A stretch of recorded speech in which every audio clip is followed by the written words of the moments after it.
à tous. Bonjour, bon après-midi, en fonction de où vous vous trouvez sur la planète. C'est moi qui vais modérer aujourd'hui. Je m'appelle Mushimba. Je viens de Zambie, de Faka. Avant de commencer notre session, ce- cette session sera enregistrée. Vous avez l'interprétation en 3 langues, en anglais, en espagnol et en français. Comme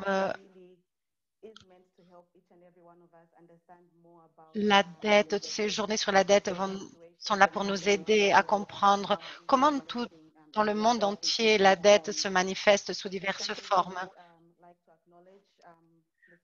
Vous devez savoir que vous avez des outils de support dont nous avons été financés par différents donateurs. La société ouverte, nous avons aussi des présentations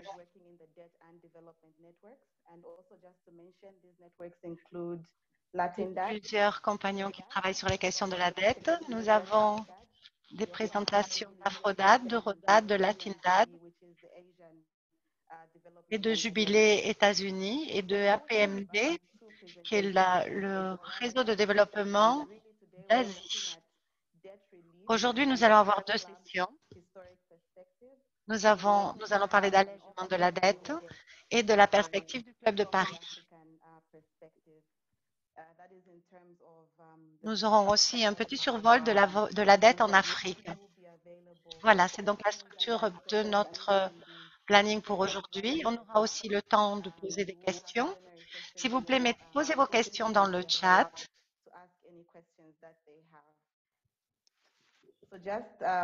Et vous pouvez poser toutes les questions que vous souhaitez.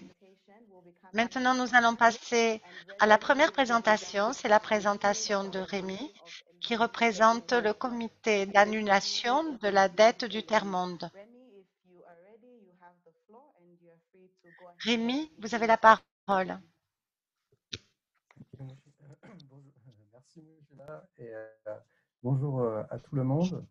Donc je vais présenter rapidement le Club de Paris et son fonctionnement. Donc je vais partager mon écran pour que vous puissiez voir cela. Voilà. Bonjour, je vais partager mon écran.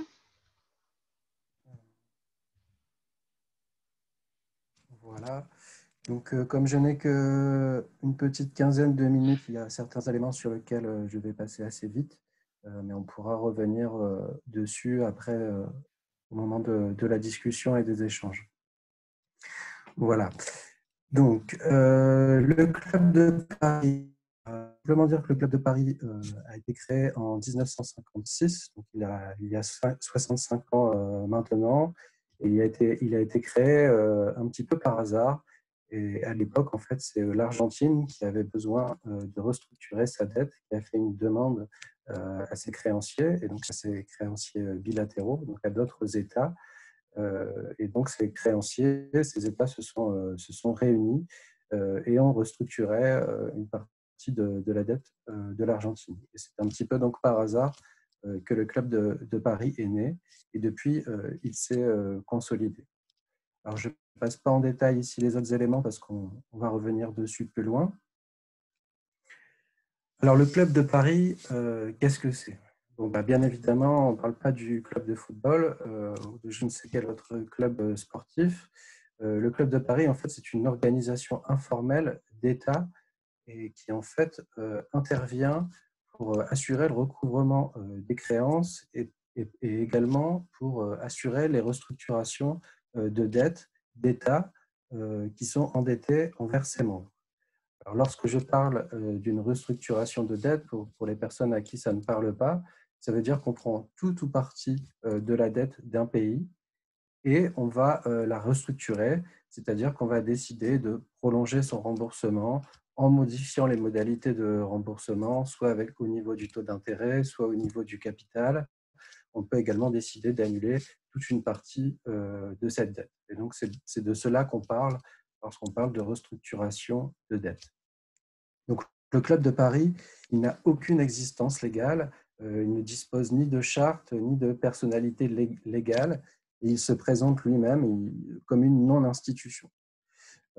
Et donc, il ressemble à ce titre à un groupe, à des groupes comme le G7 ou le G20, qui sont des espaces de régulation basés sur des accords entre États, mais absolument pas sur des dispositions légales.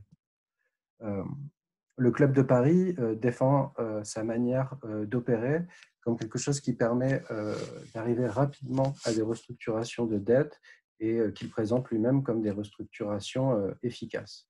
Alors, si vous ne connaissez pas le Club de Paris, c'est assez normal parce qu'il est plutôt méconnu, mais vous le connaissez peut-être via l'initiative Pays pauvres très endettés, l'IPPTE, qui a été créée en 1996.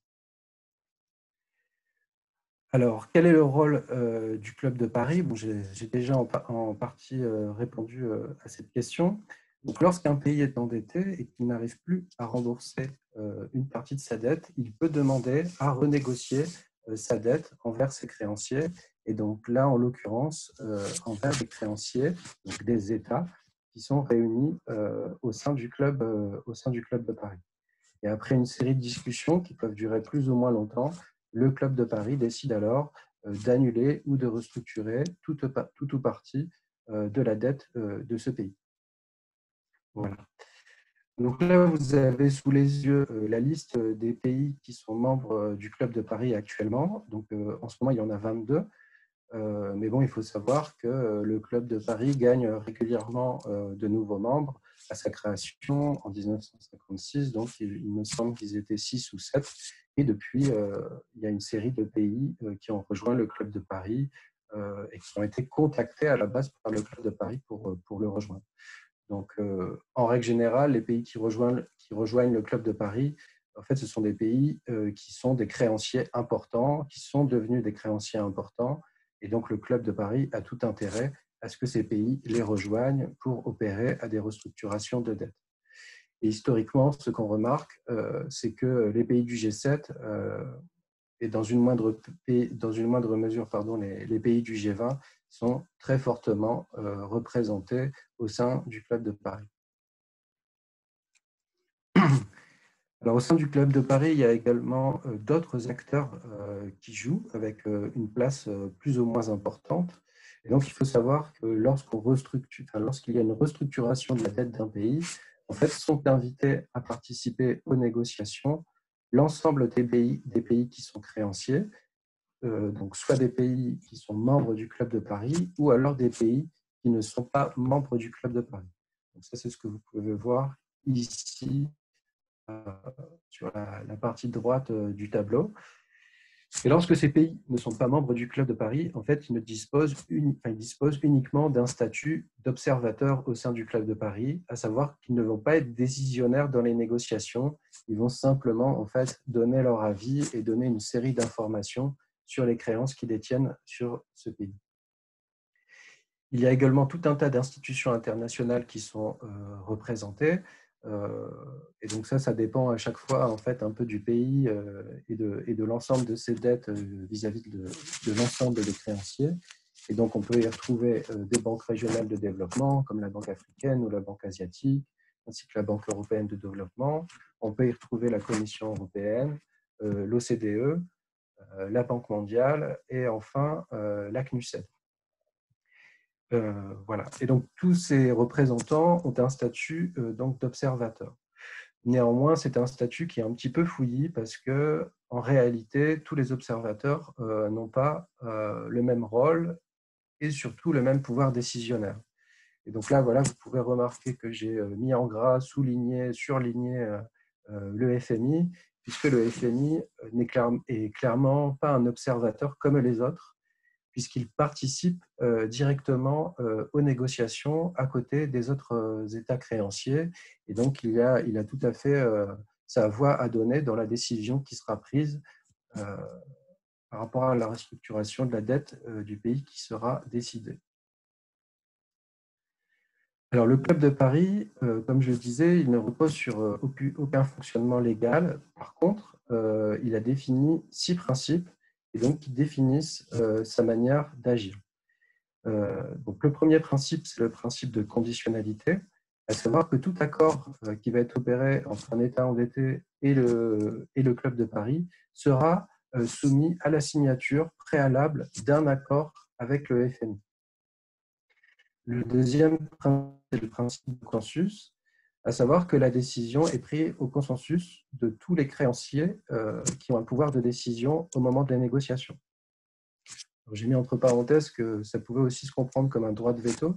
Et ça, j'y reviendrai à la fin de la présentation, au moment des critiques sur le Club de Paris. Le troisième principe, c'est celui du partage d'informations. Donc, tous les créanciers membres du Club de Paris s'engagent à se partager l'ensemble des informations qu'ils détiennent sur le pays débiteur. Le quatrième principe, c'est celui du cas par cas. Donc, toutes les restructurations, toutes les décisions qui seront prises seront faites au cas par cas, en fonction du pays et en fonction du moment. Le cinquième principe, c'est le principe de solidarité, à savoir que les créanciers membres du Club de Paris sont obligés d'agir donc solidairement. Un pays membre du Club de Paris ne peut pas prendre une décision différente de l'ensemble des autres membres du Club de Paris. Et enfin, le sixième principe, c'est celui de la comparabilité de traitement. Et donc, en fait, lorsqu'une restructuration de dette est décidée par le Club de Paris, en fait, elle ne s'opère que sur la part bilatérale de la dette du pays concerné, donc que les créances entre États. Et donc, l'État qui est endetté a l'obligation, via la clause de comparabilité de traitement, d'essayer d'imposer à ses autres créanciers qu'ils renégocient également la dette dans les mêmes termes que ceux qui ont été décidés par le Club de Paris. Alors, sous les yeux, vous avez un petit peu le déroulement des négociations au sein du Club de Paris. Et donc, comment ça se détermine? Donc, en fait, on peut distinguer 5 phases. 2 phases préparatoires, 2 phases de négociation et enfin 2 phases où on applique les décisions. Donc, comme je vous le disais, lors de la première phase, toute demande de restructuration auprès du Club de Paris est soumise donc à la signature d'un accord avec le FMI.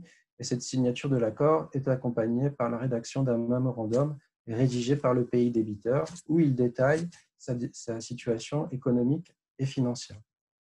Suite à cela, les États et les créanciers réunis au sein du Club de Paris en fait, mènent une série de discussions afin de déjà préparer la décision qui sera prise lors de l'étape 3.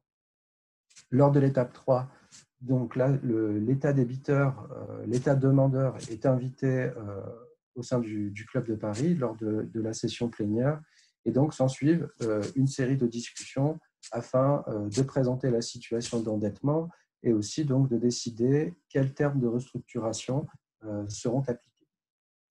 Et à l'issue des décisions qui sont prises en session plénière, il va alors y avoir la signature d'un accord et donc qui va appliquer la restructuration de dette qui a été décidée, les termes de traitement qui ont été décidés. Et donc, en fait, on a 2 choses qui s'opèrent en termes de négociation. Il y a vraiment un cadre théorique et puis un cadre pratique. Dans le cadre théorique, si on regarde un petit peu le site du Club de Paris et voir comment il fonctionne, c'est présenté vraiment comme une séance de négociation où l'État débiteur a une réelle possibilité donc de négocier la restructuration de ses dettes envers les États membres du Club de Paris. En réalité, on se retrouve surtout dans une situation où on a un État débiteur qui doit faire face à l'ensemble de ses créanciers et donc qui est vraiment dans une position inconfortable. Par ailleurs, on se retrouve avec des acteurs comme le FMI et la Banque mondiale qui sont à la fois juges et parties puisqu'ils vont participer à la décision de la restructuration qui sera opérée alors même qu'ils sont créanciers. Enfin, ce qu'on remarque également, c'est qu'au sein du Club de Paris, les négociations s'opèrent uniquement selon des considérations financières. Et donc, on peut voir ça, par exemple, la CNUSED est le seul participant, observateur et donc non décisionnaire, qui dresse la situation du pays selon une perspective de développement et pas selon une perspective économique.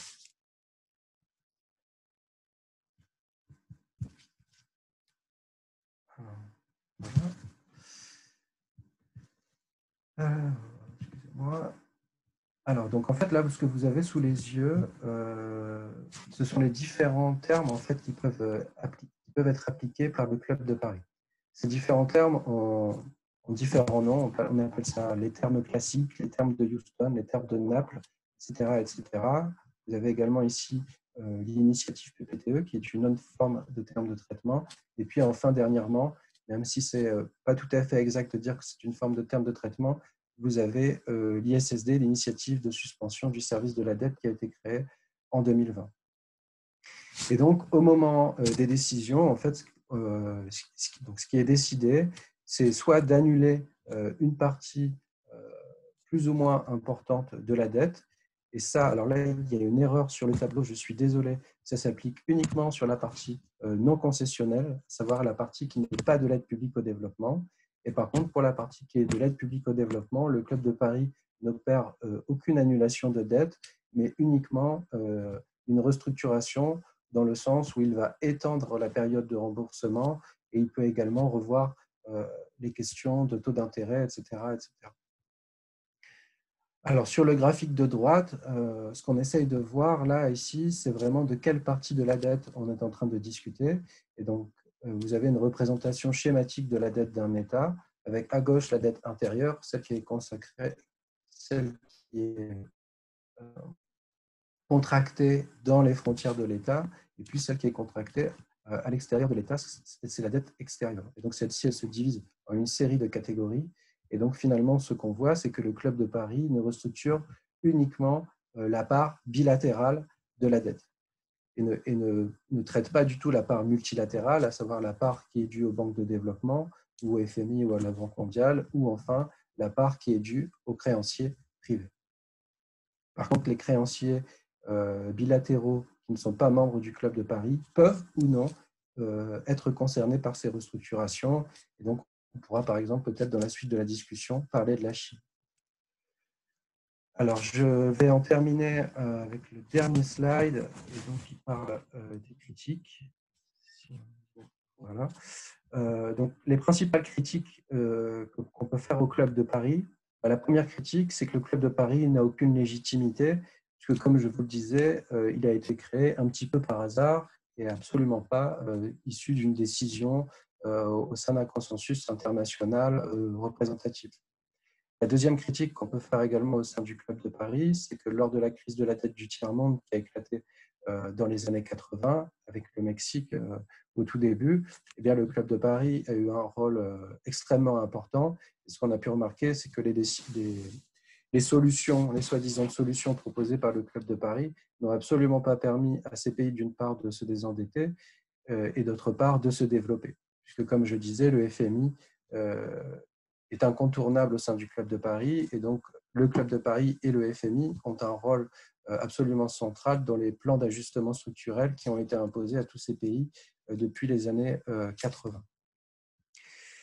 Donc, une critique des 6 principes ensuite. Donc, le principe de solidarité, donc on peut considérer donc, que le Club de Paris agit comme un cartel de créanciers, un cartel qui est à la fois juge et partie. La deuxième chose concernant le consensus, donc c'est-à-dire qu'en fait, tout pays a finalement la dette, il ne faut pas la voir simplement sous un angle économique, mais il faut aussi et surtout la considérer sous un angle politique, avec des enjeux de pouvoir entre les créanciers. Et donc, il y a vraiment voilà, des considérations politiques à prendre en compte. Pardon. Ensuite, la question du partage d'informations, eh bien ça, en fait, la principale critique qu'on peut faire au Club de Paris, c'est que c'est un club qui est extrêmement opaque et qui manque de transparence, puisque ce partage d'informations n'est valable qu'entre les créanciers, mais bien sûr, il ne divulgue aucune information publiquement en amont des négociations. C'est tout bonnement impossible d'avoir des informations sur les négociations en cours au sein du Club de Paris. Le quatrième principe à critiquer, celui du cas par cas, en fait, ce qu'on peut remarquer, c'est qu'il y a eu pas mal de décisions de nature géopolitique, à savoir une série de pays qui ont bénéficié d'annulations partielles de leurs dettes, qui ont été clairement préférentielles par rapport à d'autres pays. Et donc, on peut citer notamment la Pologne, l'Égypte, le Pakistan, le Nigeria ou encore les pays d'ex-Yougoslavie. Et on pourra revenir là-dessus dans la discussion. Bon, le principe de conditionnalité, j'en ai déjà parlé. Et enfin, le principe de comparabilité de traitement, eh bien, en fait, on remarque que tout bonnement, il ne fonctionne pas. Et ce n'est pas du tout un détail de dire que ça ne fonctionne pas, puisqu'aujourd'hui, l'initiative de suspension de service de la dette, qui est mise en place depuis 2020, eh bien, en fait, repose énormément là-dessus. Mais malheureusement, elle ne fonctionne pas. Et donc, on a remarqué qu'aucun créancier privé, aujourd'hui, n'avait participé à des restructurations de dette ou à l'ISSD tout simplement. Et puis enfin, ce qu'on peut dire, c'est que le Club de Paris, en fait, restructure la dette, mais en prenant en compte la question de la soutenabilité de la dette, mais uniquement selon des considérations économiques et financières.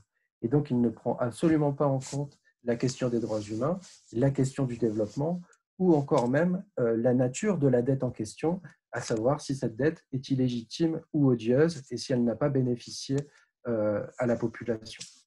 Voilà, je m'arrête ici et je suis désolé d'avoir été un petit peu trop long.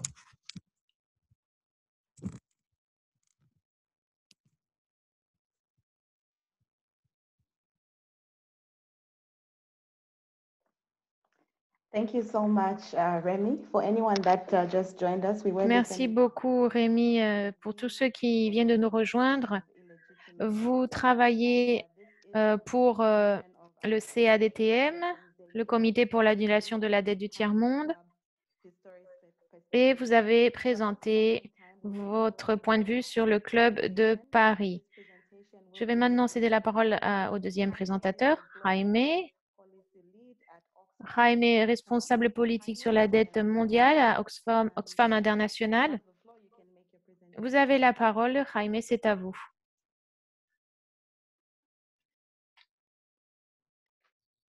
Thank you very much, Muchimba, and hi everybody. Merci beaucoup, Muchimba.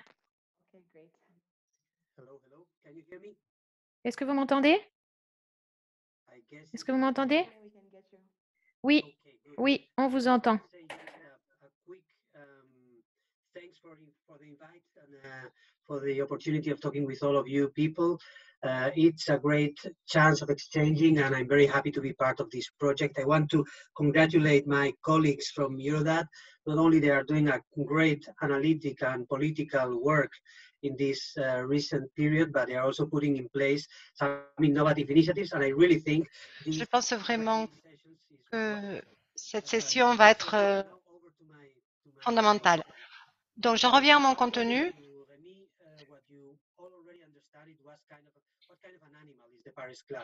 Merci à Rémi d'avoir déjà expliqué quel genre de bête est le Club de Paris.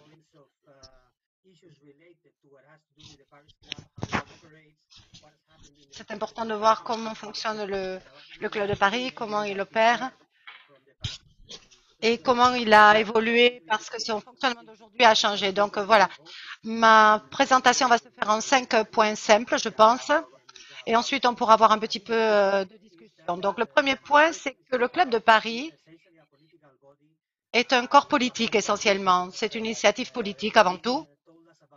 Rémi nous a parlé de l'historique, des principes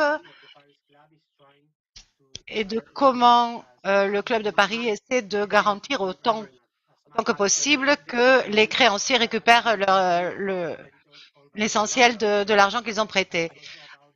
C'est aussi, ce sont bien sûr les créanciers qui détiennent le système, qui font marcher tout ce système du Club de Paris. C'est un corps aussi qui a qui est très intéressant. Si on voit les décisions qui ont été prises par le passé, il a établi les premières règles.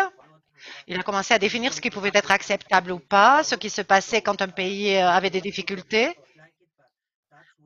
On peut apprécier donc ce rôle qu'il a eu. et certaines des décisions qui étaient prises.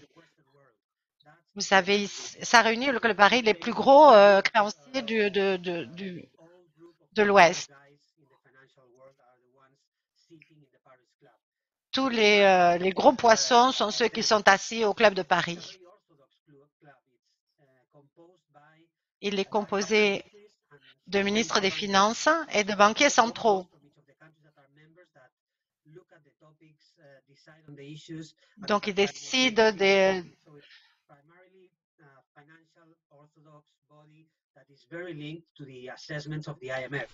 Ils sont aussi très liés aux décisions du FMI. C'est donc une institution extrêmement politique.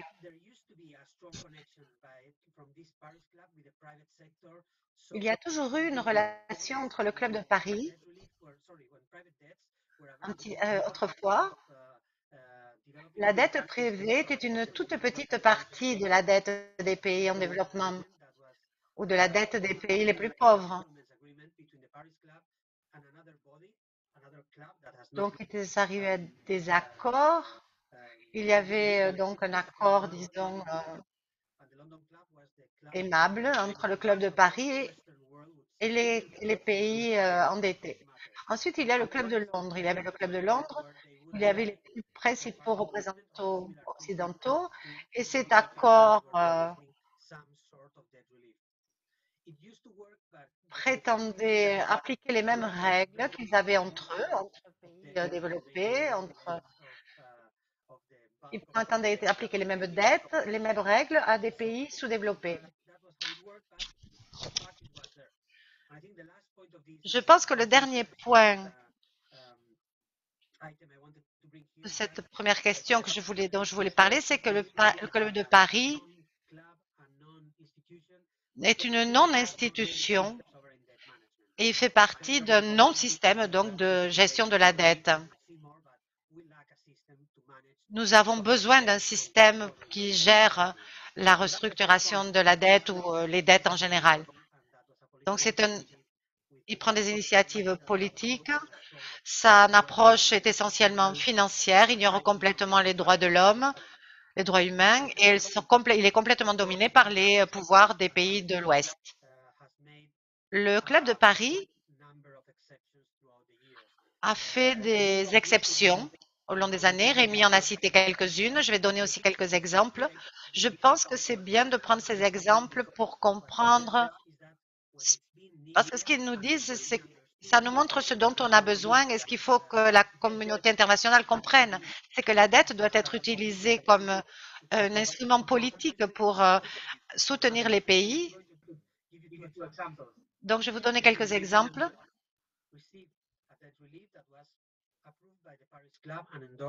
Un pays a reçu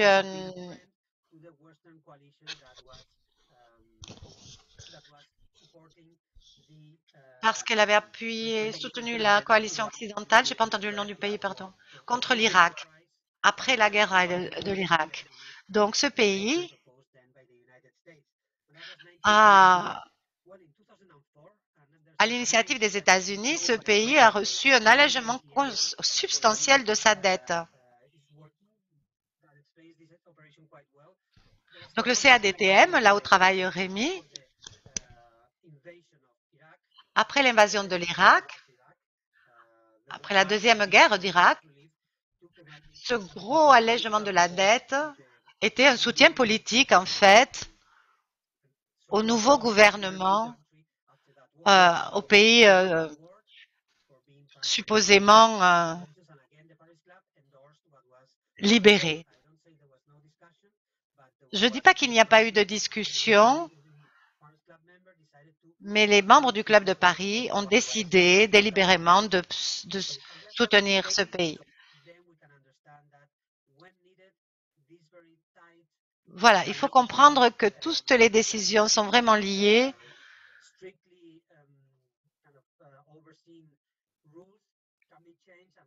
les règles peuvent changer à tout moment ou être mises de côté chaque fois que ça les arrange. Les acteurs de la société civile sont appelés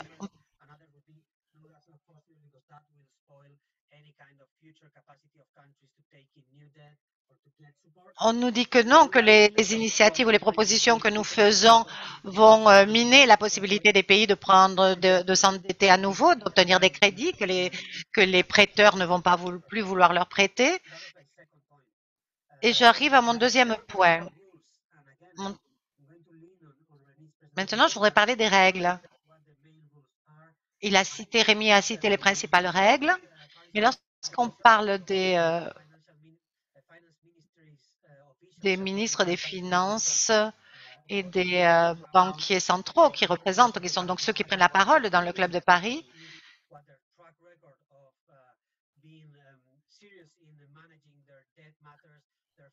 ce dont ils parlent, c'est que les pays doivent être sérieux et en fait, ils assurent une soutenabilité économique avant de décider quoi que ce soit.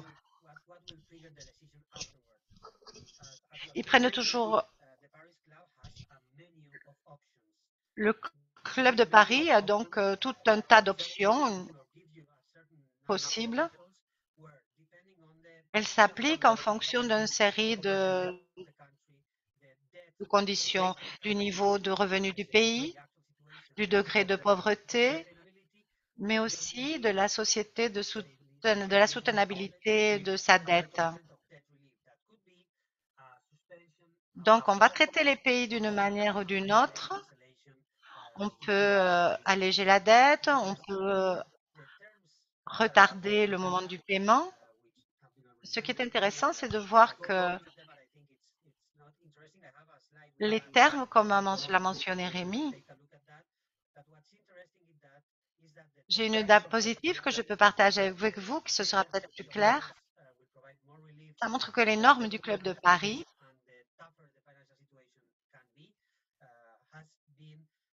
sont une chose, mais en fait, ils donnent plus d'allègement. Selon la règle, le Club de Paris doit donner un allègement de la dette plus important aux pays qui en ont le plus besoin, les pays les plus pauvres donc. Mais en fait, jusqu'à l'an 2010, il y avait un système qui se basait sur 3 piliers. Le Club de Paris, où nous avons donc les représentants occidentaux. Ensuite, il y avait le G7. Vous avez donc les 7 plus grosses économies du monde et qui sont aussi membres du Club de Paris d'ailleurs. Et enfin, le G7 prend des décisions politiques.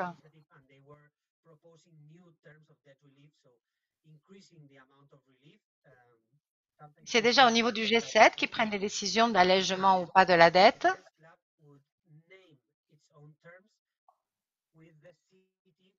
En général, en supprimant, en allégeant une toute petite partie de la dette. Et l'influence du G7 est si importante sur ce que fera le Club de Paris, c'est qu'après divers accords, dont le dernier cité, c'était celui d'Évian, et le troisième pilier de ce système de décision, de prise de décision, c'était le FMI. Parce que le Club de Paris se repose sur l'expertise du FMI et les gouvernements du G7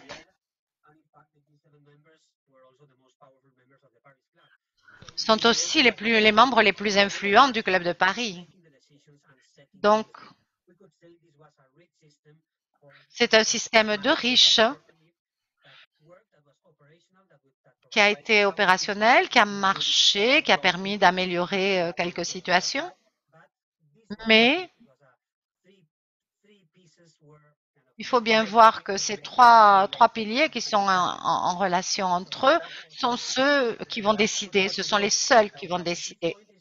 Mon cinquième point, c'est qu'est-ce qui se passe maintenant. Nous allons parler de cette nouvelle crise. Nous avons vu que plus nous avons avancé, c'était une crise de plus en plus profonde qui ne concernait pas seulement l'Afrique.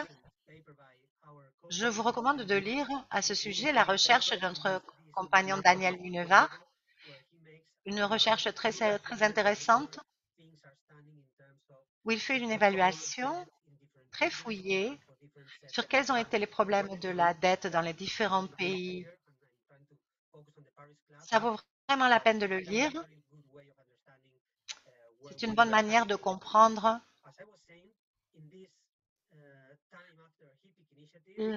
la situation dans laquelle nous nous trouvons. Après les hippiques, ce qu'on a vu, c'est que le Club de Paris est toujours plus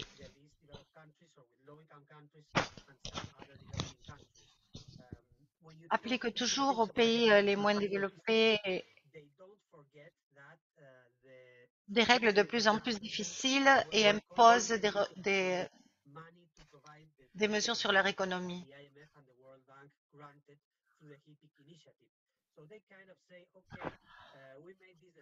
Cela n'aide pas vraiment à soulager la dette des pays les plus pauvres, les plus fortement endettés. Les pays qui ont contribué depuis 10 à 15 ans au mécanisme du FMI pour l'allègement de la dette ne peuvent plus donner des crédits aux pays en développement. Comme les membres du Club de Paris, nous voyons, c'est de plus en plus évident pour tout le monde que le plus grand acteur aujourd'hui, c'est la Chine, mais ce n'est pas le seul créancier important du Sud. Les Émirats arabes unis, toutes les personnes qui s'intéressent à la dette voient que les Émirats arabes unis sont de plus en plus en train de faire des prêts. Il n'y a plus que la Chine et les pays de l'Ouest, il y a l'Inde, il y a beaucoup d'États du Golfe. Et donc, c'est beaucoup plus équilibré, on pourrait dire, que par le passé. Mais le Club de Paris détient une petite part finalement de la dette mondiale et cela change les règles du jeu. Le Club de Paris voudrait toujours être la table de négociation de l'allègement de la dette et l'endroit où les décisions sont prises. Tout d'abord parce que même si ce n'est pas institutionnel et que c'est dominé par les pays de l'Ouest, ils ont quand même réussi à définir des règles. Mais lorsque vous voyez la situation réelle, vous voyez que même s'ils sont de moins en moins importants à niveau financier, ils veulent toujours avoir la primauté de la prise de décision. Voilà la situation.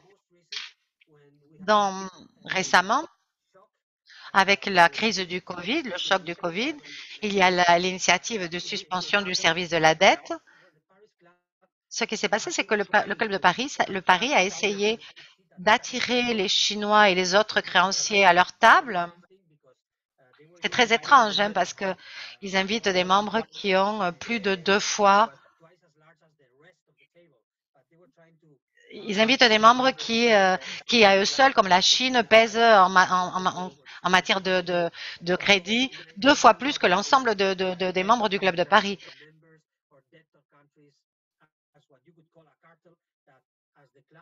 On peut appeler le club un cartel, c'est vrai, c'est un cartel qui négocie, mais c'est toujours une question la question la plus fondamentale, c'est toujours que les débiteurs sont toujours isolés alors que les créanciers se réunissent. Le premier problème, c'est bien sûr que le Club de Paris, malgré tout ce que nous avons dit de négatif sur lui, c'est un lieu de discussion. Il n'a plus d'autorité maintenant sur la dette à niveau mondial puisqu'il y a d'autres acteurs et parce qu'aussi il y a une énorme quantité de dettes privées. Donc, toute la question de la comparabilité des traitements, d'accords de chevaliers, comme on disait autrefois, n'existe plus. Ça va être ça le plus gros problème. les acteurs de la société de la société civile, pardon, doivent vraiment se poser la question de comment faire face à ce gros problème que nous avons. Ce sera un autre chapitre de ces sessions sur la dette. Vous aurez certainement d'autres expositions, d'autres présentations qui vont expliquer comment le système de la dette n'est pas géré par un corps, par un organisme. Il faut vraiment qu'on définisse un espace mondial où le gérer.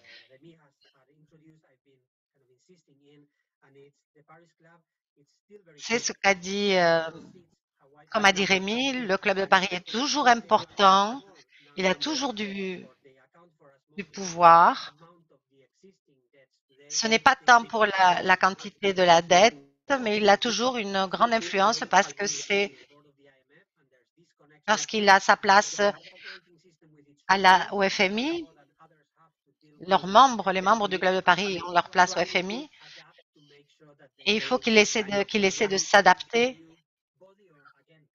Il faut qu'on crée un nouveau non-système pour établir un cadre commun. C'est ce dont il parlait dans le G20 l'année dernière. En dernier point, je dirais que au dernier G7, le Club de Paris et le FMI ont fait tout un spectacle pour dire ce qu'ils devaient faire. Ce que je pense, c'est que le FMI a toujours un rôle central et le G7 a laissé du lest au G20, donc il y a plus de pays représentés. Ça ouvre aussi à la Chine. Mais nous avons aussi le Club de Paris qui se tourne vers ce qu'on appelle le cadre commun. Et là, on perd encore l'occasion d'avoir un système qui intègre les gouvernements, les débiteurs, les gouvernements débiteurs et le gouvernement créancier, pardon. Il faut trouver moyen de faire face à grande échelle à tous les types de dettes des États. Le Club de Paris a une longue histoire, il est toujours là. Il peut encore avoir une influence. Il faut que nous regardions et que nous essayions de pousser. Rémi et d'autres collègues, nous sommes en train de pousser à ce qu'il soit plus transparent. J'en reste là, Mushimba. Merci beaucoup à tous. Et c'est avec plaisir que je répondrai aux questions. Merci beaucoup, Jaime. C'était une présentation très intéressante. Merci aussi à Rémi. C'était parfait. C'était très bien de voir sur l'allègement de la dette et les perspectives que nous pouvons attendre du Club de Paris ou pas.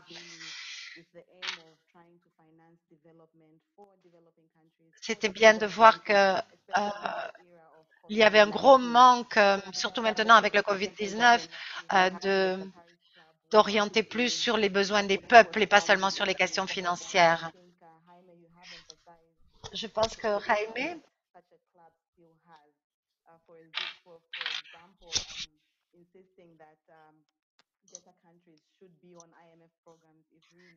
les pays endettés devraient être au FMI. Avez-vous des questions?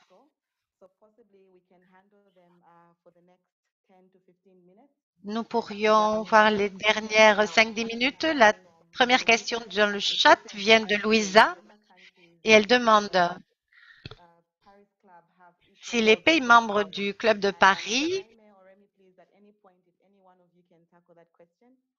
si quelqu'un d'entre vous veut bien répondre à cette question, s'il vous plaît.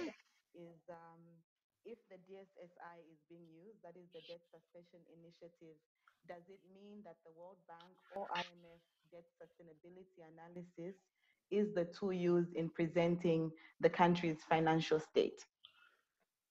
If we could handle those two questions before we go. Si vous pouviez répondre à ces deux questions avant de passer aux questions suivantes.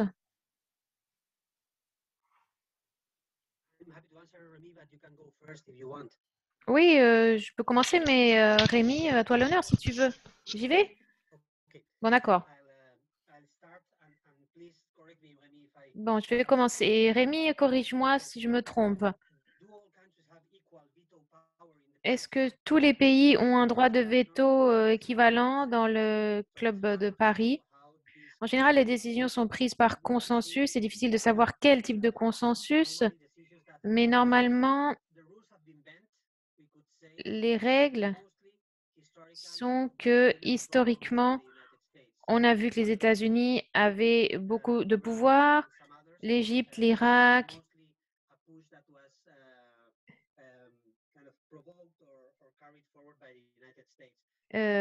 C'était surtout l'influence des États-Unis qu'on a remarqué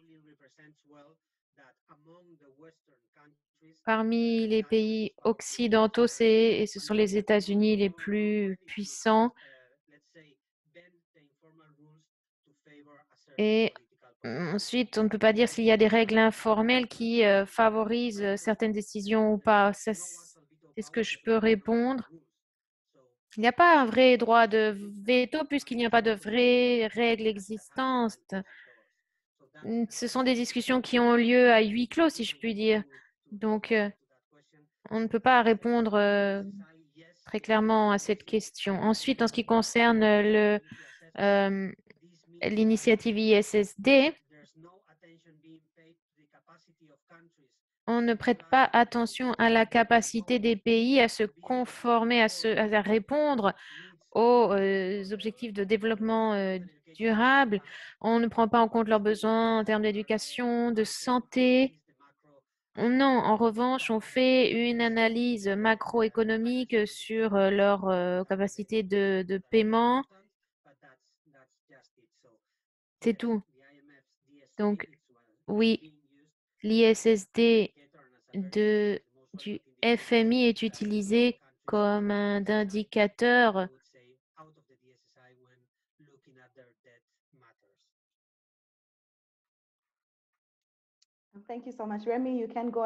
Merci beaucoup, Rémi. Vous pouvez répondre si vous avez d'autres Oui, informations. simplement dire, je suis tout à fait d'accord avec ce que vient de répondre Raimé. Sur la première question, je pense que c'est vraiment ce qui est fondamental de prendre en compte, qu'il faut se borner à prendre la dette sous cet angle-là, c'est ne pas prendre la dette sous un angle économique, mais sous un angle politique.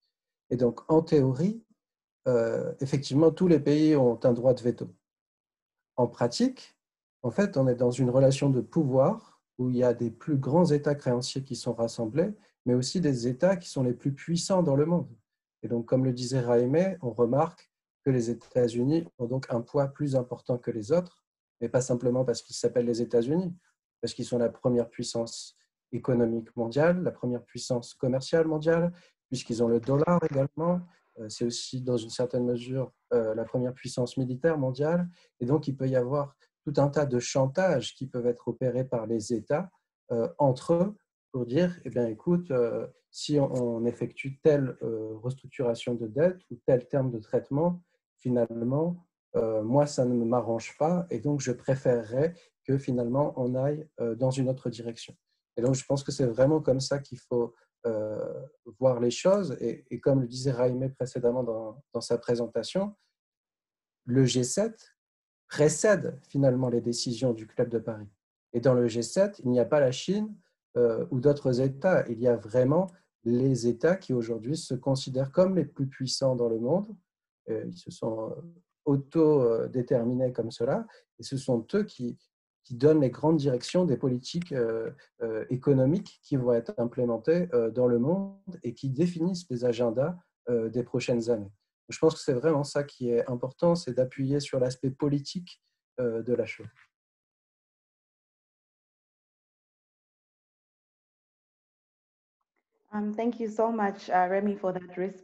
Merci beaucoup, Rémi et Raima. Et pour continuer dans cette voie, nous avons une question sur le Club de Paris et sur le parallélisme qui existe entre la domination des membres du Paris Club et par rapport au Sud global. Et ensuite, nous avons une question Un participant aimerait comprendre la différence entre la restructuration concessionnelle et non concessionnelle proposée par le Club de Paris.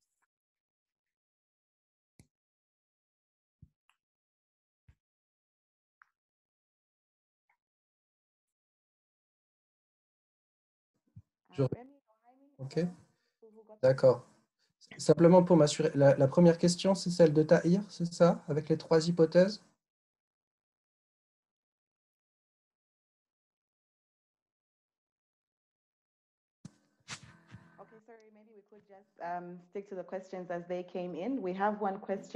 Peut-être qu'on peut prendre les questions telles qu'elles viennent. Nous avons une question sur le Club de Paris. Est-ce que c'est un instrument qui domine le Sud global? Est-ce que Rémi peut répondre à cette question peut-être? Je dirais oui et non. Je dirais oui, dans le sens où les pays du Sud ne sont pas représentés dans une grande mesure au sein du Club de Paris, même si dernièrement quelques pays comme le Brésil, etc., ont rejoint le Club de Paris.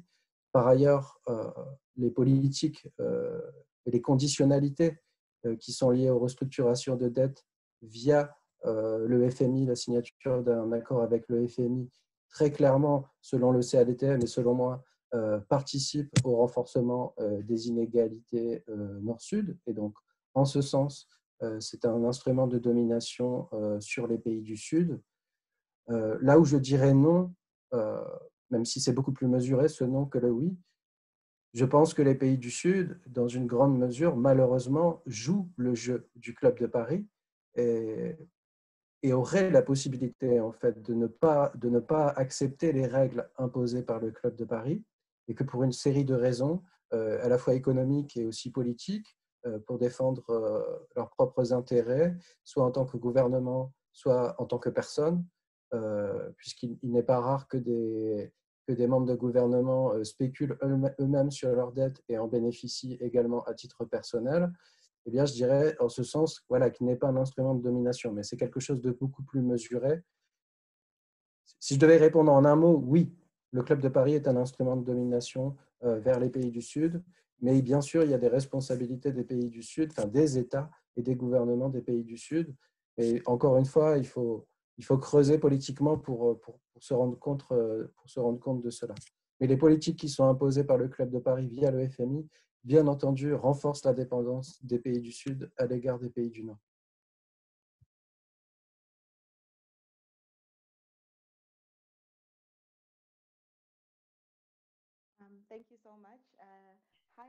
Merci beaucoup.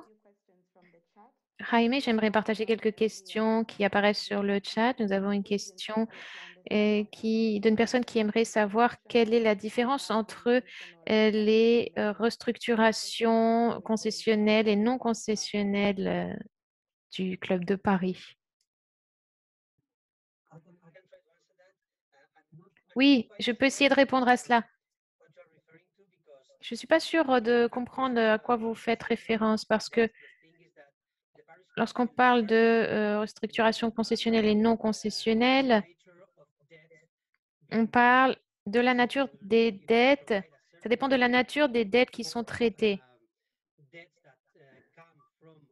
Alors, il peut s'agir de dettes qui viennent de prêts à long terme et qui auront un traitement X, ou ça peut provenir de dettes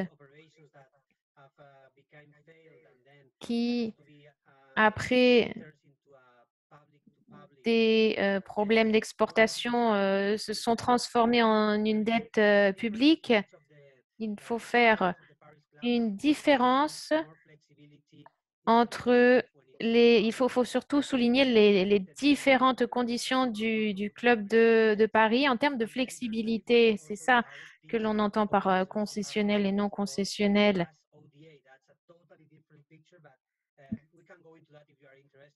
Si vous voulez, je peux essayer d'expliquer plus en détail ceci.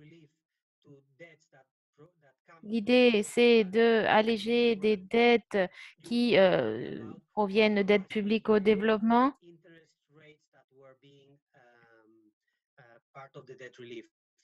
Et ça peut être, par exemple, une diminution du taux d'intérêt de ces dettes. Ça peut être l'annulation d'une dette ou l'annulation d'une partie de cette dette. Et là, à ce moment-là, ce serait des conditions non concessionnelles.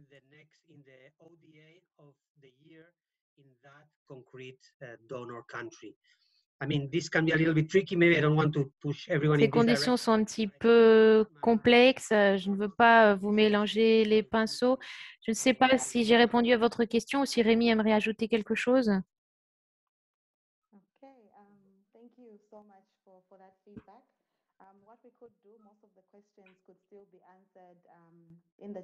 Merci, merci pour cette réponse. La plupart des questions vont pouvoir recevoir des réponses via le chat. Je crois que, étant donné l'heure, nous allons maintenant passer à une petite pause avant de reprendre et de passer à la deuxième session qui traitera de la situation de la dette en Afrique. Donc maintenant, nous allons faire une petite pause et nous nous retrouverons dans 10 minutes à 4h10. À tout de suite. Merci à tous.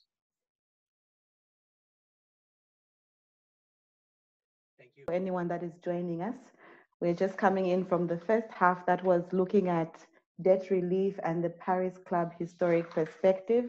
We will be moving on. Bonjour à tous à nouveau. Nous allons démarrer la deuxième session d'aujourd'hui qui va se centrer sur un panorama, un survol de la situation de la dette en Afrique.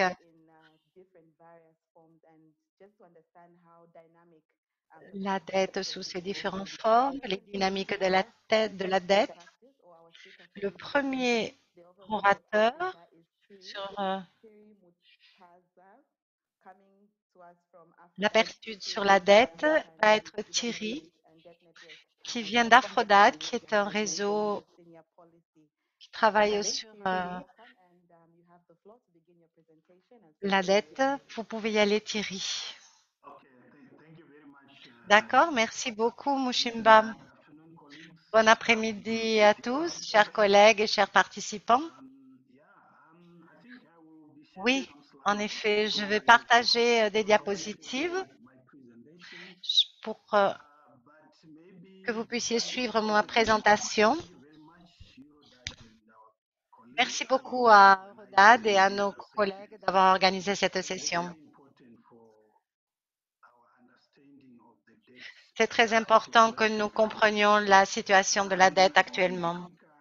Je pense que l'Afrique est une région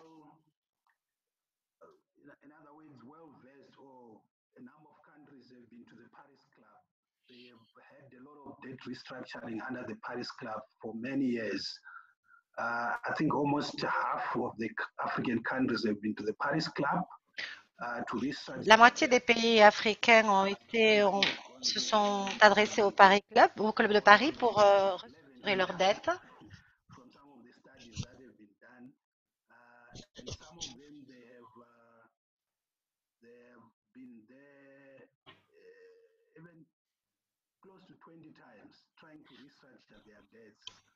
Nous avons été plus de 20 fois pour essayer de restructurer notre dette.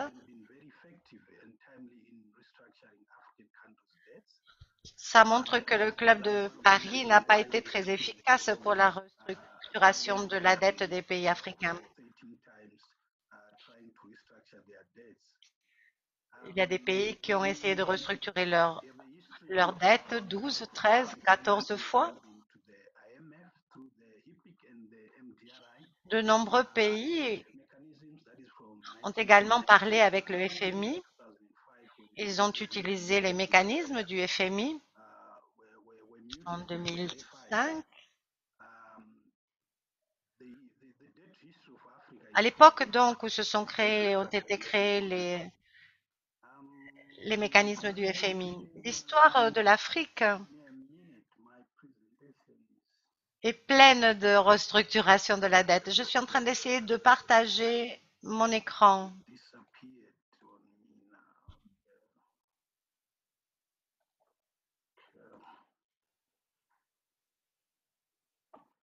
Je l'ai perdu.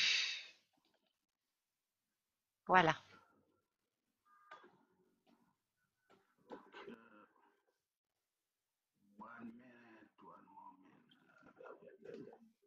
Une minute, s'il vous plaît.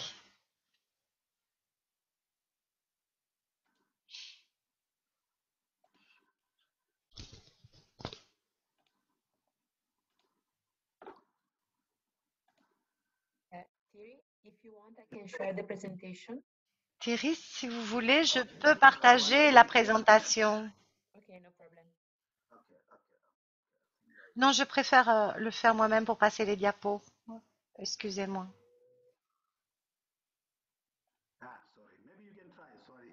Oui, bah, j'y arrive pas. Alors oui, allez-y, Hilaria.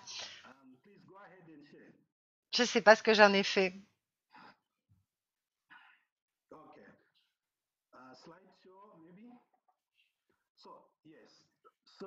Très bien.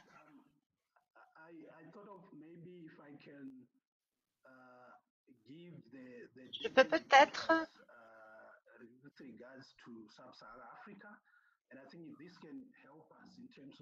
vous donner les indicateurs de la dette en Afrique subsaharienne pour voir quelle est la situation en ce moment, afin de la comparer avec la situation avant le Covid. On peut voir que les indicateurs empirent et cela nous montre que la dette dans la région ne va pas être soutenable dans le futur. 20 pays africains qui ont été classés comme étant en situation de surendettement extérieur.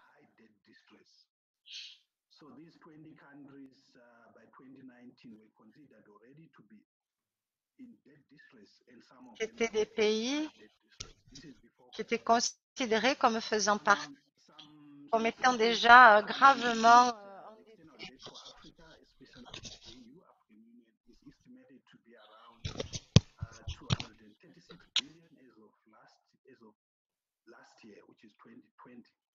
La dette extérieure de l'Afrique, particulièrement avec les pays de l'Ouest, est de 236 milliards de dollars. Le ratio dette-PIB moyen est passé de 58%, c'était le chiffre en 2019, et en 2020, selon le FMI, il est arrivé ce ratio à 64%. Certains pays de plus en plus de pays d'Afrique subsaharienne sont dans des programmes du FMI.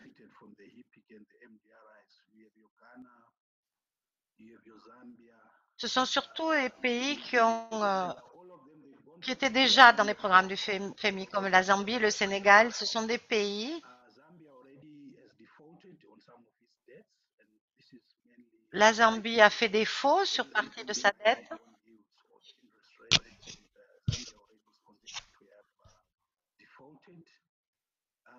Et c'est parce que le prix des obligations a augmenté. La hausse des ratios dette-recette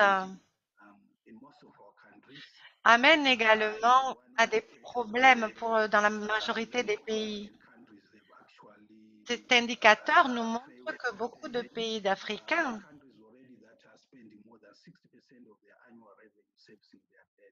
n'arrivent pas à maîtriser leurs dettes. Diapositive suivante, s'il vous plaît.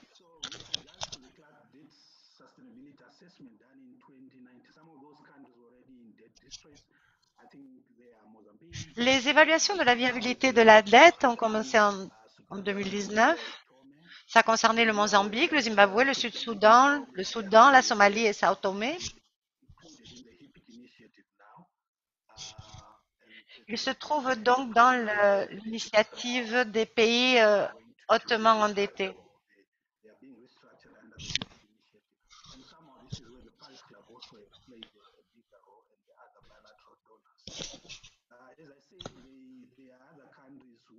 Ça a joué un point important. On voit qu'il y a d'autres pays qui n'ont pas des résultats si mauvais, des indicateurs si mauvais, mais qui ont un ratio de la dette qui nous fait penser qu'ils vont avoir des problèmes dans le futur, comme le Kenya, le Malawi et l'Ouganda, qui ont des niveaux de service de la dette très élevés. Nous, les organisations de la société civile, nous devons agir dans ce sens. Quand un pays a plus de 60% de dette par rapport à son PIB, cela devient un problème important. Un de ces pays est l'Angola. L'Angola est un pays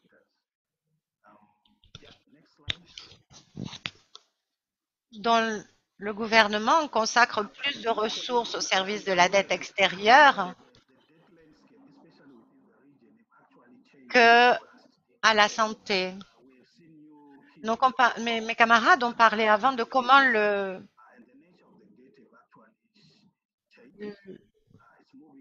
la relation entre débiteurs et créditeurs ont changé. On passe de plus en plus à une dette concessionnelle. C'est une dette, la dette non concessionnelle est très risquée. La dette africaine est de plus en plus aux mains de créanciers privés. Ils évoluent vers des dettes non concessionnelles. Et donc, cette dette africaine est détenue par des banques privées et des détenteurs d'obligations de l'État. Les prêteurs du secteur privé représentent pratiquement 31% de la dette africaine. Le Club de Paris est toujours important, mais pas autant qu'il l'a été par le passé. Il ne représente plus que 5% de la dette africaine. La Chine est un créancier bilatéral qui détient désormais 20% de la dette africaine. Entre les créanciers privés et la dette avec la Chine, c'est ce qui va poser le plus de problèmes aux pays africains dans le futur lorsqu'ils vont vouloir restructurer leurs dettes.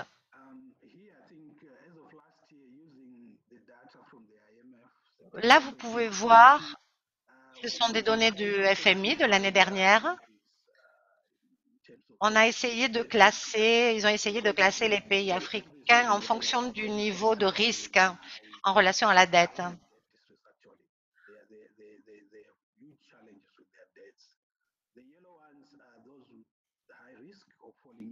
Les pays en rouge sont ceux qui sont très fortement endettés, en surendettement.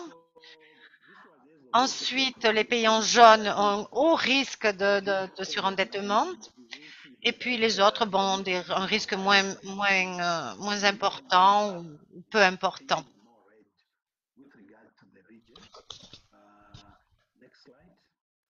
On verra qu'il y aura toujours plus de pays de la région qui seront en jaune et en rouge. Voici la carte du risque de la dette dans le monde en 2020. Là, pareil, vous voyez que il y a plus de pays d'Afrique en rouge. Ça, ce sont des données de jubilé. On voit que selon la société civile, les organisations de la société civile, le surendettement est beaucoup plus important que ce que voulait bien reconnaître le FMI.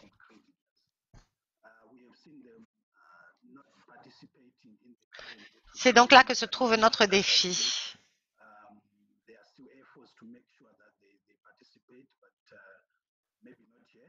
Les créanciers privés ne veulent pas participer à l'allègement de la dette et ça va être le défi le plus important.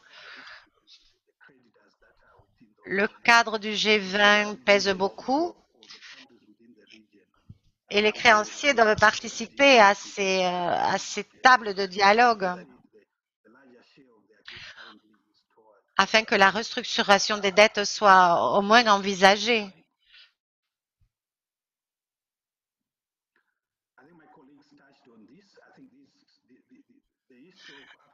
Mes camarades ont parlé de la restructuration de la dette.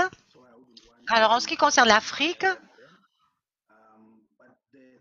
je ne vais pas rentrer beaucoup dans les détails.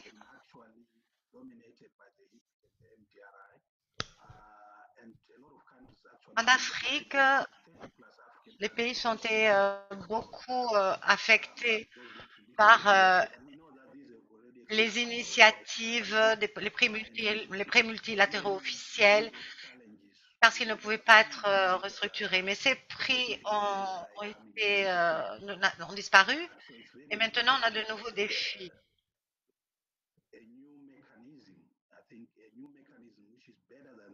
Il est très important de créer de nouveaux mécanismes.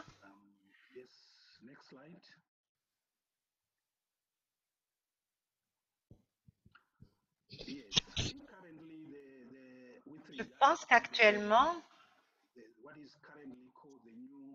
ce qu'on appelle les nouvelles raisons de la dette,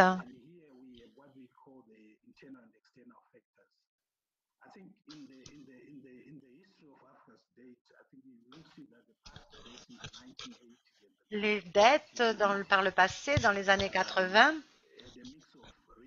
jusqu'à la fin des années 90, c'était des crises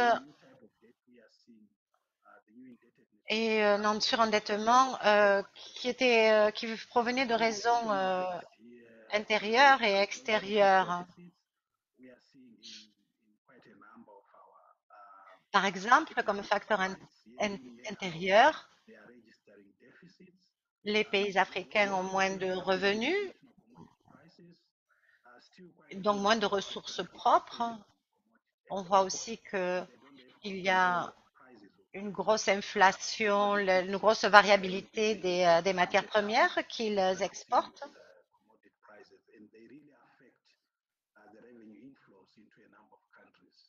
Et cela érode les réserves de change de ces pays.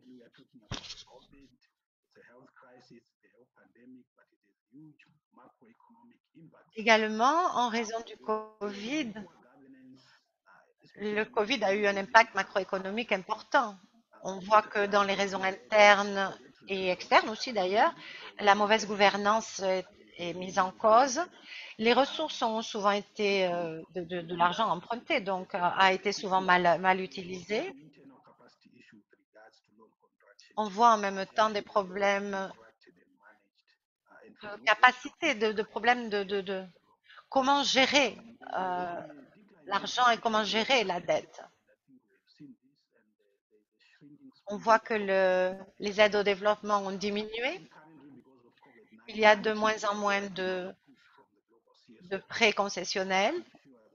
Et maintenant, beaucoup veulent s'assurer que les pays en développement et surtout les Africains reçoivent des prêts concessionnels au lieu d'autres formes de financement qui donnent beaucoup de problèmes. Ça, c'est les organisations de la société civile qui essaient. Les revenus à l'exportation ont chuté et ça a aussi affecté la balance des paiements courants de ces pays. Ça a supposé des grandes pertes de leurs ressources fiscales liées au commerce. Ça, ce sont les effets internes. Ce sont des effets que l'on voit dans beaucoup de pays récemment.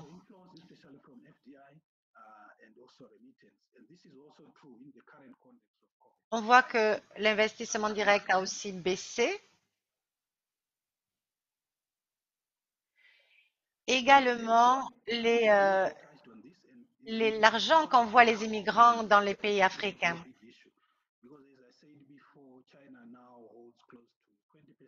Dans le concept, il y a aussi maintenant, il faut qu'on voit la question de la dette de l'Afrique auprès de la Chine. La Chine, comme on disait, représente 20%. Cette part de la Chine augmente et ça affecte de nombreux pays. C'est le plus grand créancier bilatéral des pays d'Afrique subsaharienne. Ils leur font des prêts à taux zéro, des crédits à l'import et à l'export. Et la Banque de développement chinoise fait aussi des prêts. Les organisations de la société civile dans les dernières années ont mis au jour la politique de la Chine qui affecte beaucoup de pays, car la Chine n'est pas du tout transparente sur sa gestion de la dette avec les pays africains. Nous avons vu également que les prêts chinois s'étaient destinés essentiellement à des projets, des programmes d'infrastructure qui concernaient les industries extractives comme les transports, l'énergie, les mines et les communications. C'est là qu'ils investissent surtout. Certains des prêts chinois sont directement indexés sur les matières premières, sont liés, c'est-à-dire que le pays doit payer en matières premières directement, sont garantis par la livraison de matières premières si un pays ne peut pas payer. S'il ne peut pas payer sa dette, il va devoir payer en matières premières. Certaines fois, il va falloir de toute façon qu'on se renseigne plus parce que ce n'est pas du tout transparent. L'incertitude qui caractérise les prix des matières premières amène des risques, met en risque la viabilité et la soutenabilité de la dette. Et nous avons besoin que les autorités africaines, que les États africains se réunissent en un groupe, créent un groupe d'experts pour mieux orienter, pour mieux utiliser les ressources, l'argent emprunté.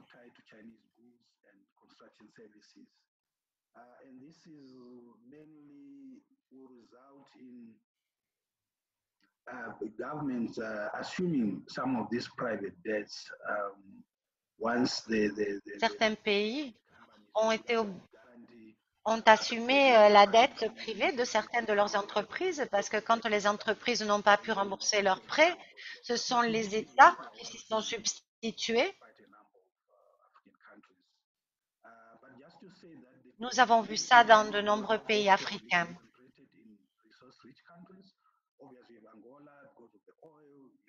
Les prêts chinois sont fortement concentrés dans les pays qui sont riches en ressources naturelles, comme c'est le cas de l'Angola, de l'Éthiopie, du Kenya et de la République démocratique du Congo.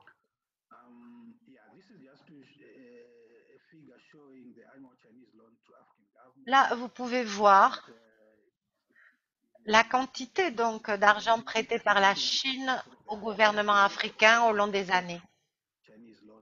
En 2016, on a eu un record. On est arrivé à 30 milliards de dollars.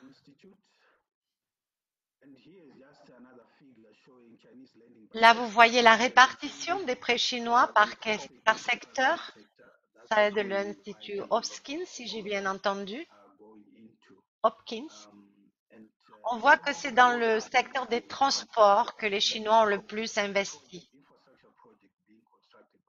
Et il y a au moins un projet d'infrastructure financé par les Chinois dans tous les pays africains. Enfin, le Covid en 2019, lorsque la pandémie globale a été déclarée, nous avons vu plusieurs impacts importants, particulièrement sur la soutenabilité de la dette de nombreux pays africains. Étant donné que ces pays d'Afrique subsaharienne avaient déjà des problèmes importants avant le Covid, ce sont des pays où il y a une forte économie informelle, donc un peu des pays où les conditions de vie et de travail des personnes les ont rendus plus vulnérables au virus. Et ces pays n'ont pas non plus les ressources suffisantes ou ces personnes pour résister aux impacts économiques de la pandémie. Dans la majorité des pays d'Afrique subsaharienne, ils n'étaient pas prêts. Ils n'étaient pas prêts à répondre aux besoins essentiels en matière de santé et d'aide humanitaire dû à la Covid. Leur endettement est devenu chaque fois plus important. Pour préserver la soutenabilité de la dette, il va falloir que ces pays aient accès à des financements concessionnels, surtout pour pouvoir financer la vaccination et pour construire des systèmes de santé durables. Avant le Covid, le financement public international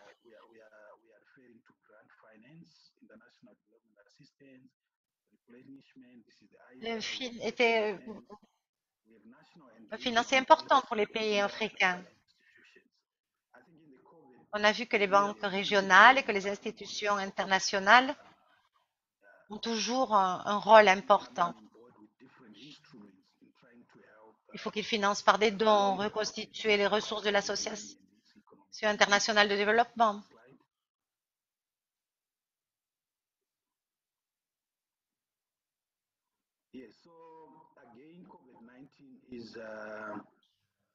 Toujours avec le Covid-19,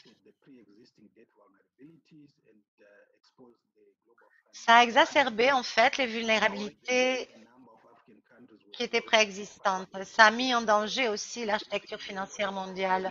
En ce moment, les pays d'Afrique subsaharienne qui avaient été en crise de la dette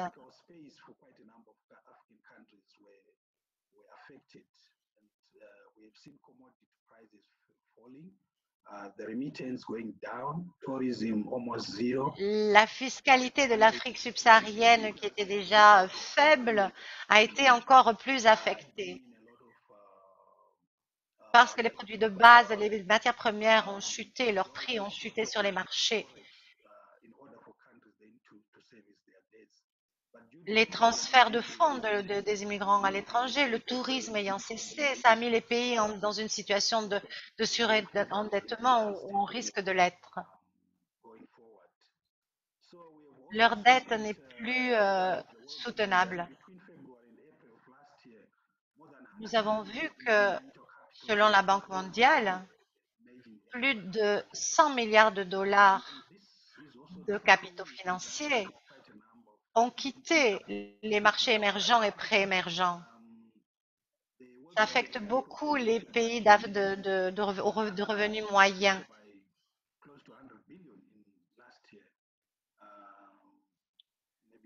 On parle de chute de 100 millions de dollars en transfert de fonds qui n'ont plus été effectués en 2020, selon la Banque mondiale.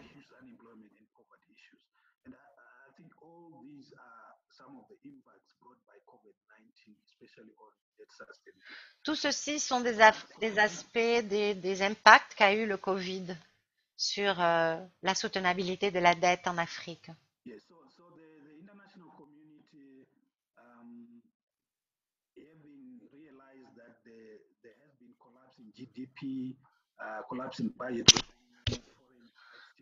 Compte tenu de l'effondrement du PIB, les recettes budgétaires et les recettes en devises,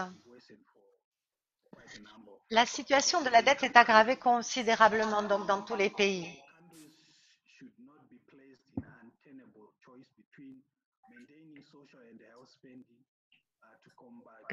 Les pays ne devraient pas être placés dans un choix cornélien entre le maintien des dépenses sociales et de santé pour lutter contre le Covid ou le maintien du paiement de la dette. Des appels à l'allègement de la dette ont été lancés par des chefs d'État, des ministres des Finances africains, par le groupe des sages de l'Union africaine, par des organisations de la société civile. Et on a vu que la communauté internationale, particulièrement le FMI et le G20, via les cadres du FMI, ISSD, et le FMI a donné 10 milliards de dollars aux pays à faible revenu. 110 milliards de dollars sont nécessaires pour la reprise grâce à son instrument de financement rapide, grâce au Fonds fiduciaire pour la réduction de la pauvreté et la croissance et le Fonds fiduciaire d'assistance et de riposte aux catastrophes. Et on a vu que la Banque mondiale aussi a participé à hauteur de 160 milliards de dollars. Diapositive suivante. Comme mon collègue l'a dit, l'initiative de suspension du service de la dette a été prolongée jusqu'à la fin décembre 2021. Et suite à un accord entre le G20, le Club de Paris et le FM et les institutions financières internationales afin de financer les dépenses liées à la pandémie,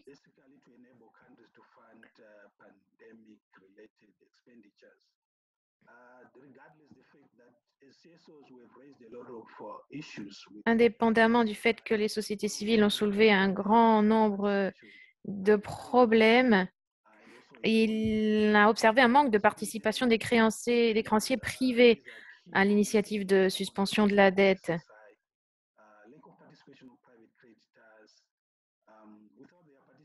Et sans leur participation, les ressources publiques risquent d'être utilisées pour enflouer les créanciers privés plutôt que pour la reprise et le développement économique. Donc, je pense que le nouveau cadre commun du G20 pour le traitement de la dette, au-delà de l'initiative de suspension du service de la dette, vise à faciliter le traitement rapide et ordonné de la dette des pays éligibles et appelle à une large participation des créanciers, y compris ceux du secteur privé. Le traitement de la dette pourrait permettre au pays de se recentrer et pourrait permettre la participation des créanciers privés, la participation de tout le secteur privé.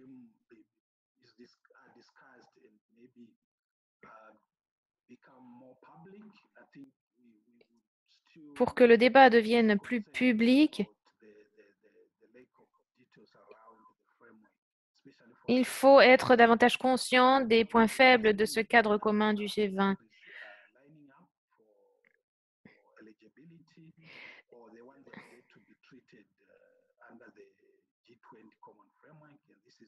Certains pays ont été éligibles à ce cadre commun du G20, le Tchad, la Zambie, l'Éthiopie, le Sénégal. Et encore une fois, c'est comme le Club de Paris, c'est un système qui fonctionne sur la base du cas par cas et qui ne marche que pour le bénéfice de ce cartel et qui compte sur le soutien des médias. Je crois que les problèmes fondamentaux auxquels l'Afrique est confrontée en ce qui concerne la restructuration de la dette, eh bien, c'est d'avoir des mécanismes transparents de restructuration de la dette, de bénéficier d'un traitement commun. Et il faut aussi prendre en compte les besoins en développement de ces pays débiteurs, pardon. Diapositive suivante.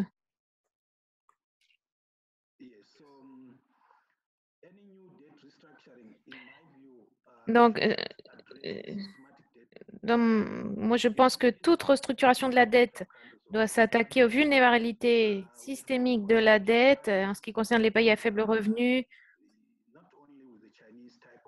et pas seulement en ce qui concerne la dette contractée avec la Chine, même avec les dettes contractées avec le secteur privé. C'est très important d'être transparent et de prêter et d'emprunter de manière responsable en impliquant les créanciers privés. Ça, c'est l'un des problèmes majeurs que l'on rencontre.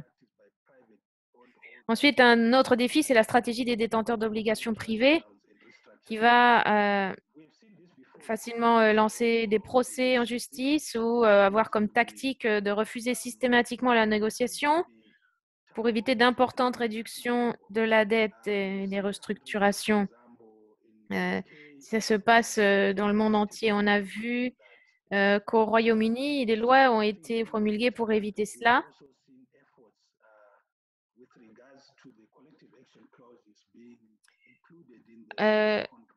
Les clauses d'action collective, les CAC aussi, permettent une restructuration majoritaire. Elles permettent à un débiteur et à des créanciers majoritaires de conclure un accord qui contraint tous les créanciers à la restructuration, et plus particulièrement les créanciers privés. Suivante. Je crois que actuellement, la semaine dernière, à Aphrodite, en collaboration avec des partenaires privés, nous avons défendu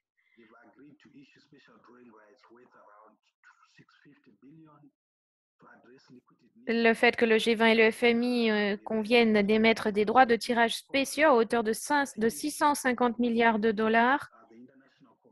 C'est une façon que la communauté internationale et plus particulièrement le FMI a à sa disposition pour répondre aux problèmes posés par la pandémie. Mais on pense que pour nous,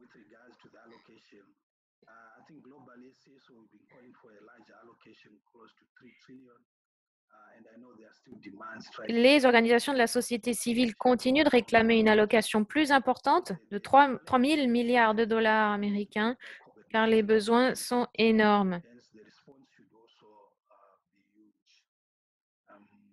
C'est pourquoi il faut répondre avec des aides énormes. Suivante. En termes de conclusion, je dirais que dans l'ensemble, l'environnement de la dette dans la région est préoccupante. Et le paysage économique est très défavorable. Il est provoqué par la pandémie du Covid. Et le continent a besoin de mécanismes internes.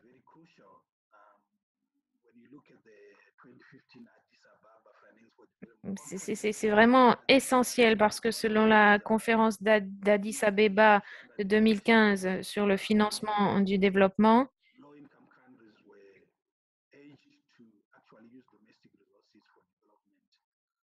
les pays à faible revenu utilisent leurs propres ressources intérieures pour gérer la dette.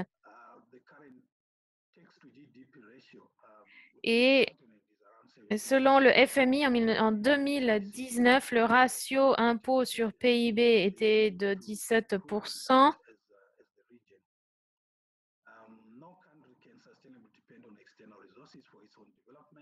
Aucun pays ne peut durablement dépendre de ressources extérieures pour son propre développement.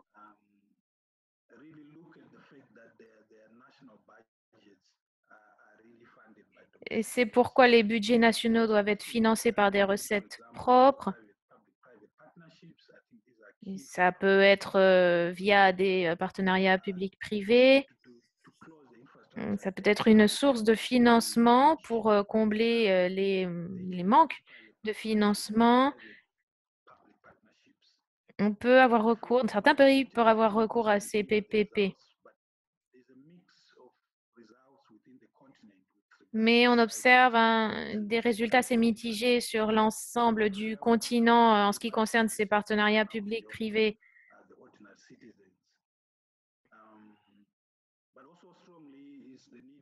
Et le continent a besoin de bases macroéconomiques solides.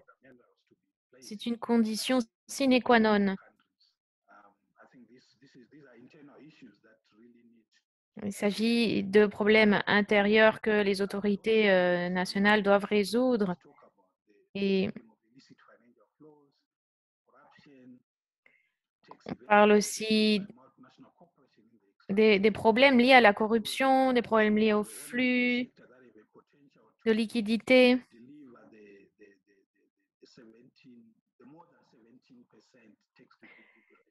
Et il y a même un problème à parvenir à ce ratio d'impôt sur PIB de 17% dans certains pays. Suivante.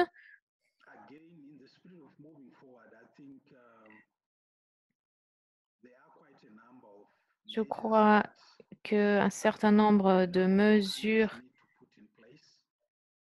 nécessaires à mettre en place dans ces pays de l'Afrique subsaharienne, parce qu'on a constaté qu'il y avait eu beaucoup de dépenses inutiles et il faut réduire le déficit budgétaire et l'endettement croissant. À l'échelle nationale, il y a beaucoup d'emprunts qui sont contractés, des emprunts auprès de la Chine, sur le marché privé. Et c'est très important de voir comment les ressources sont investies.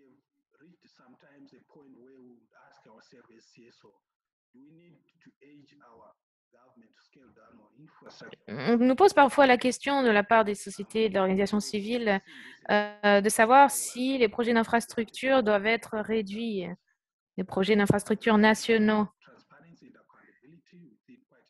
On assiste aussi à un problème de transparence et de responsabilisation dans la gestion de la dette. Non seulement il y a le problème du surendettement, mais il y a aussi le problème du manque de transparence et de responsabilisation. C'est important de le savoir. Je vais terminer ma présentation. Plus que quelques éléments. Je crois qu'en ce qui concerne la gestion de la dette, il y a plusieurs efforts à produire au niveau international et au niveau national. Merci beaucoup. Merci beaucoup pour cette vue d'ensemble de la dette en Afrique. Vous avez parlé de l'initiative ISSD et du rôle de cette initiative. Vous avez aussi apporté du contexte en cette situation de pandémie. Nous allons maintenant passer à la séance de questions-réponses. Il nous reste quelques minutes. 3 questions. Est-ce que vous pourriez y répondre? La première question est de Louisa.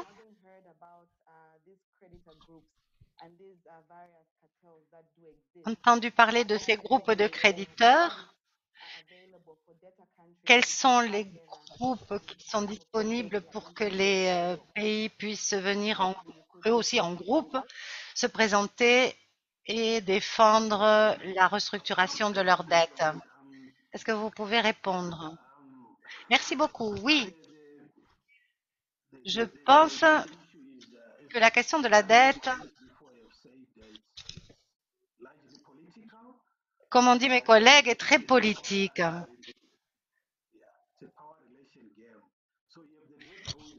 C'est un jeu de relations.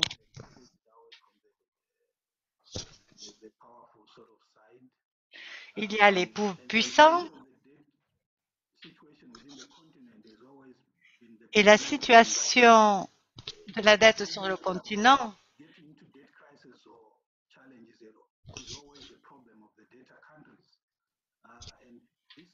On parle toujours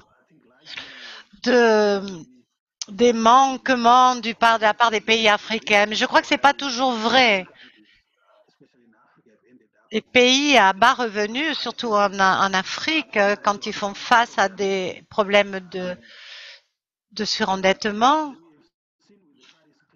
quand on voit la manière d'agir, quand on voit le club de Paris,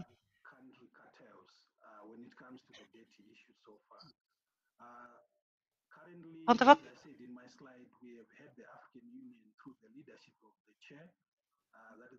c'était la question du leadership.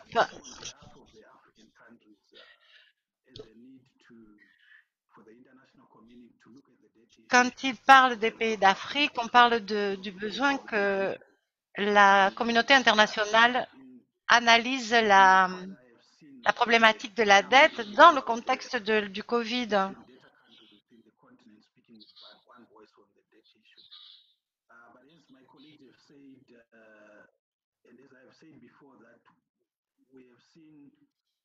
Nous avons vu que les pays, quand ils ont été traités au cas par cas, quand ils sont allés 12, 13 fois, se sont présentés devant le Club de Paris pour restructurer leurs dettes, au lieu d'agir comme groupe, les organisations de la société civile africaine demandent qu'il est temps que les pays débiteurs forment eux aussi un cartel et poussent à l'établissement de critères et de mécanismes de restructuration de la dette plus efficaces.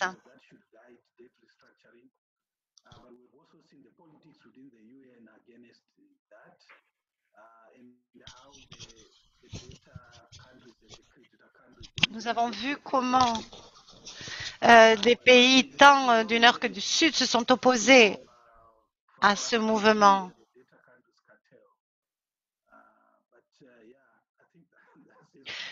Oui, ça serait bien de faire un cartel des pays débiteurs. Oui, oui, oui, il faut continuer à pousser dans ce sens. Une question de plus.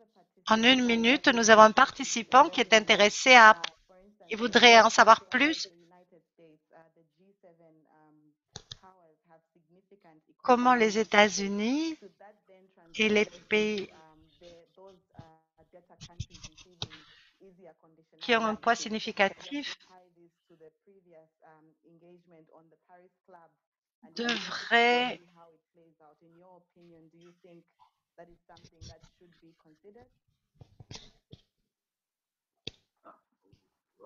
Désolé, le son était vraiment très mauvais.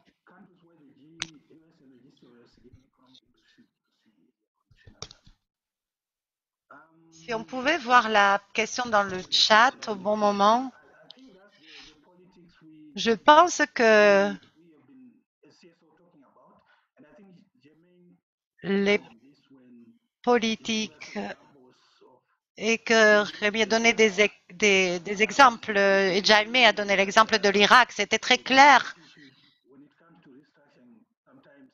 que la question de la dette, lorsqu'on parle de restructuration, il y a des considérations enfin ce qu'on considère, ce que le Club de Paris considère, ce sont les questions financières et économiques, enfin leur propre intérêt économique.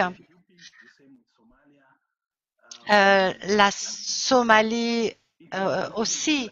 C'est très vrai que les États-Unis et le G7, lorsque leurs intérêts politiques ou économiques sont en jeu, ils n'appliquent pas les mêmes règles aux pays que lorsque ils ont moins d'intérêts en jeu.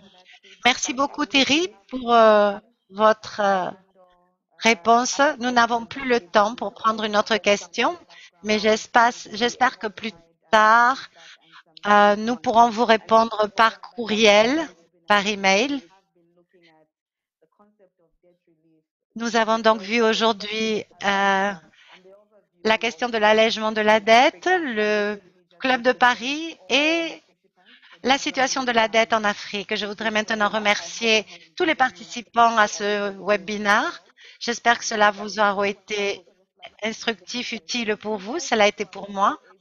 Merci à tous les orateurs qui ont bien voulu répondre aux questions dans le chat et certainement le faire plus tard. Merci aussi à l'équipe technique, aux interprètes et merci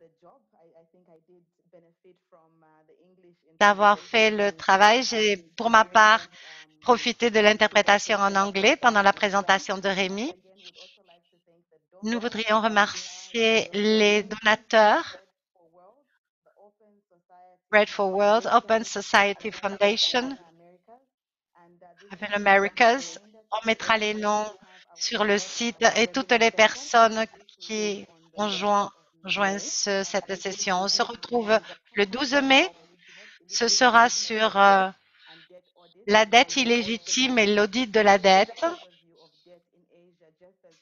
et le survol continental sera centré sur l'Afrique. Les présentations seront assurées. Nous aurons donc l'interprétation comme aujourd'hui en français, en anglais, en espagnol et en plus nous aurons le portugais. Cela nous aidera à comprendre les concepts clés sur la dette et les perspectives qui s'offrent à nos différents pays. J'espère que chacun d'entre nous pourra trouver une manière de pousser à une meilleure gestion, une meilleure restructuration des dettes pour le bien de nous tous en particulier et pour le bien de l'humanité. La COVID-19 a bien sûr affecté directement le concept de la dette, mais aussi ça doit être naturellement, comme c'est un problème global, ça doit être attaqué de façon globale. Donc, ce sera sur notre canal de YouTube dans quelques jours, si vous voulez le revoir. Elles ont été enregistrées. Merci beaucoup, Mushimba. En général, nous mettons les enregistrements environ 15 jours après sur notre site. Et donc, ce sera aux alentours du 12 mai que vous aurez tous ces enregistrements disponibles avec les interprétations. Merci à tous et à la prochaine fois.